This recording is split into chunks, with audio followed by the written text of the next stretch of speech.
Stanija voli vlast, ali ona igra igru. A vi shvatite da je ovo game. Znači igra. Koju igru? Pa kad si uz Ekrema bila kao gazdu, ti si igrala su igru. Pa igra. Marketing, promocija, ti si... Nazife. Mnogo grešiš. Pa ne, ali svi se tu zezamo. Koja je igra? Ja sam iskrena. Ja ovog Ekrema takvog kakav je obožavam. Reality show. Samo sekund. Ova farma za mene lično bi bila, ja ne znam kako, bez Ekrema. Pogledajte vi njega.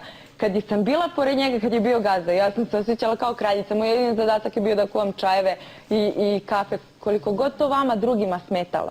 Ja sam saznala igrom slučaja da neki su tu davali, govorili kako ja vladam iz sjenki. To su sve budalaštine. Ja Ekrema volim baš takav kakav je. I to nije igra. To je iskreno. Ovo je reality show igra. Pustite mene igre. Shvatate nazive. Jako mi smeta ovo što govorim. Ja ovdje živim život, ja sam ovo što jesam. Da igram igru. Evo vidite da je sukob generacija. Šta sam ja njoj sad rekao? Da igram igru.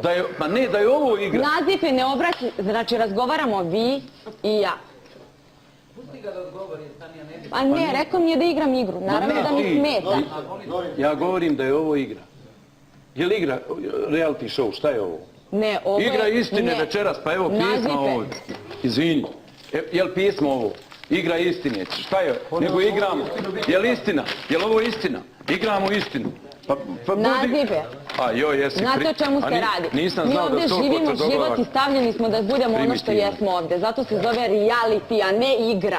Igramo igre i istina je izazov, ali ovo što mi ovdje živimo, mi ovdje živimo stvaran život i mi smo ono što jesmo. A ne da glumimo. Nije nam lako. Rasprava sa nazivom je počela zbog toga što je svakog okarakterisao kao čoveka, neku osobinu, a mene nazvao igračem koji je došao ovdje zbog promocije.